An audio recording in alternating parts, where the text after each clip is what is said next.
Let me ask you a question. What happens when you've completely mastered the game you're playing, only for an opponent to show up who isn't just playing better, but is playing a completely different game altogether? This isn't just about strategy, it's about survival. And believe it or not, the story of two legendary World War II fighter planes is one of the most powerful examples of how quickly and how brutally the rules of engagement can be rewritten. I want you to just imagine for a second. You're that Japanese pilot on November 18, 1942, high in the skies over Guadalcanal. For the better part of a year, you and your Mitsubishi Zero have been the absolute, undisputed masters of the sky. Nothing can turn with you, nothing can outmaneuver you. You are, in essence, a modern samurai. And then you see this strange twin-boomed aircraft that breaks every rule you know about what a fighter is supposed to look like. And it isn't just flying, it's climbing away from you, treating altitude like it's a staircase you can't even find.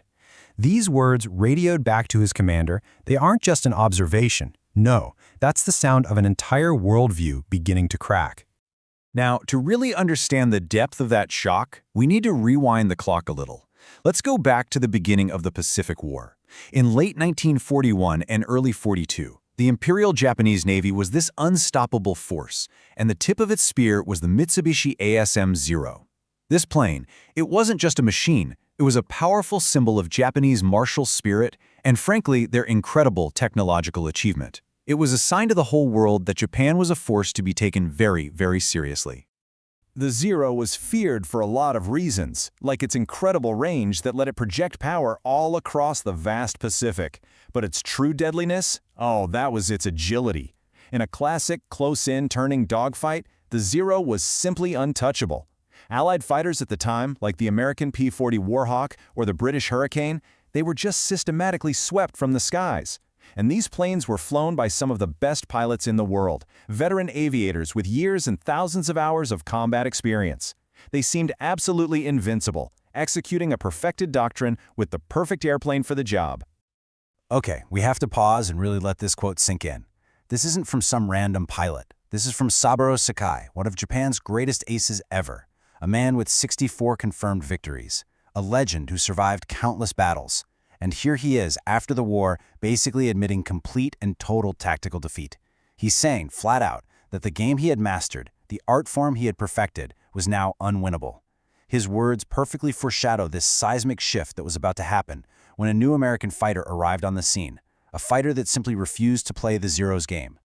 At first, Japanese intelligence kind of laughed off the reports of a new twin-engine American fighter. I mean, how could a big, heavy, clunky plane possibly challenge their nimble, lightweight Zero? It just violated every single principle of their design philosophy. Well, that plane was the Lockheed P-38 Lightning, and its arrival would prove that the Japanese weren't just wrong, they were asking the wrong questions entirely. You see, this wasn't just about one plane versus another. It was a head-on collision of philosophies. The Japanese doctrine, born from the samurai code of Bushido, it valued individual skill, artistry in combat, and a lightweight, agile aircraft that was like an extension of the pilot's own will. The Americans, they approached it like an engineering problem that needed to be solved. Their answer was industrial. It was systematic. Build a plane with overwhelming speed and the ability to fly higher than anyone else, protect the pilot with armor, and arm it with a devastating concentration of firepower. One philosophy was about winning the duel, the other was about winning the war. So you have these two clashing philosophies, and they are on a collision course. Their meeting point? The skies over the Solomon Islands, and specifically, the hotly contested island of Guadalcanal. This is where all the theory and all the doctrine would give way to the brutal, unforgiving reality of a new kind of air combat. So back to that day in November 1942. The Zero pilots see these strange twin-tailed shapes climbing up to meet them. But they weren't just climbing, they were out-climbing them. The P-38s used their powerful engines to gain a critical altitude advantage, and from that moment on, they dictated the entire fight. The Zero's legendary turning ability was completely useless against an enemy that simply refused to get into a turning fight with it. The P-38s would just attack from above in high-speed passes and then climb right back up to safety. For the Zero pilots, it was a deeply unsettling experience, and for three of them, it was a fatal first lesson in a brand new kind of war. This new American tactic became known as boom and zoom. It was a cold, calculated, physics-based system that made the Zero's greatest strengths totally irrelevant. American pilots were explicitly trained not to engage a Zero in a turning fight. Don't do it. Instead, they used the P-38's revolutionary turbo-supercharged engines, which basically force-fed air into the engine at high altitudes where the air is thin to get way above their opponents. Then they dive, hitting speeds the Zeros simply couldn't handle, fire a devastating volley from their nose-mounted guns, and then use all that speed and energy to zoom right back up into the safety of the heights. It was a complete tactical and psychological shutdown. And here's where the story gets bigger than just tactics or technology. The Lightning's victory wasn't just about a better plane. The P-38 was the end product of a superior system, a system of intelligence, logistics, production, and training. It was a system the Japanese military couldn't really comprehend, let alone ever hope to match. There is no better example of this than Operation Vengeance. American intelligence had broken the Japanese naval codes, and they knew the exact flight plan of Admiral Isoroku Yamamoto, the mastermind behind Pearl Harbor. The mission to intercept him was an incredible feat of planning and execution.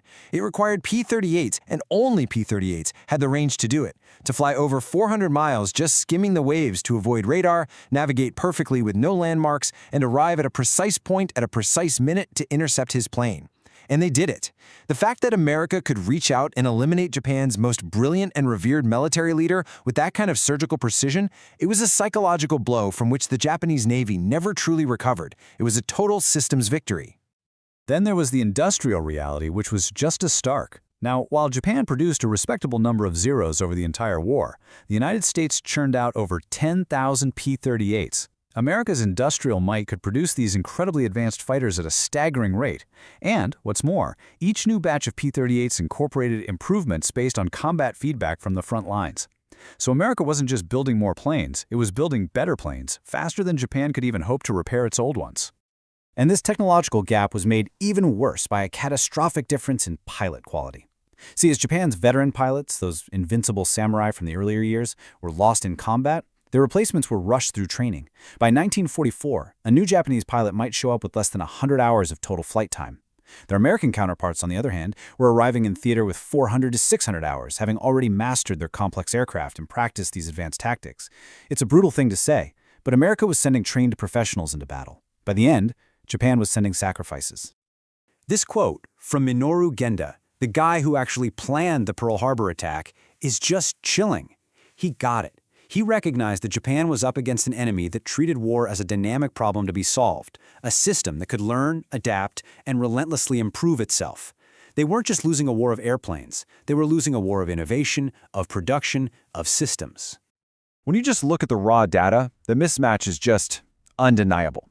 The P-38 was nearly 100 miles per hour faster. It could fly 2 miles higher. Its firepower was all concentrated in the nose, making it devastatingly accurate. And this is critical. It had armor to protect the pilot and self-sealing fuel tanks.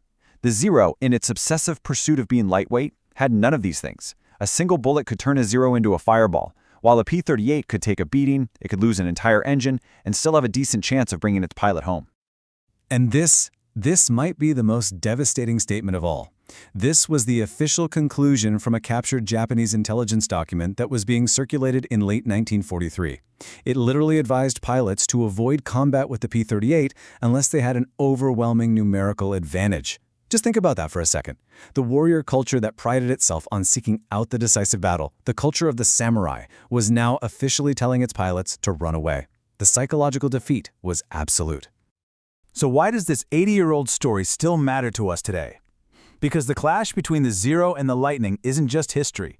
It's a timeless, powerful case study in strategy, in innovation, and in the profound danger of becoming a victim of your own success. In the end, the Zero's incredible early success was its undoing.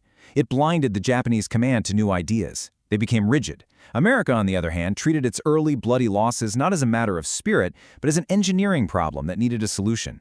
They didn't try to build a better Zero, they built a machine that made the Zero's strengths completely irrelevant. They redefined what was valuable in air combat. It was no longer about agility, it was about energy management, the simple physics of speed and altitude.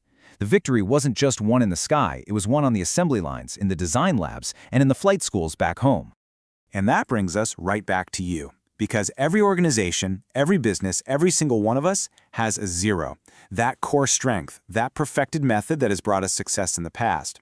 But that success can create dangerous, dangerous blind spots. So I'll leave you with this to think about. What is the fundamental assumption you hold about your own advantage? The one rule of your game that you believe is totally unchangeable. And more importantly, are you scanning the horizon for the thing that doesn't play by your rules? Your very own twin-tailed devil. Because history shows us time and time again, it's not the competitor who plays your game better that you really need to fear. It's the one who shows up to play a different game entirely.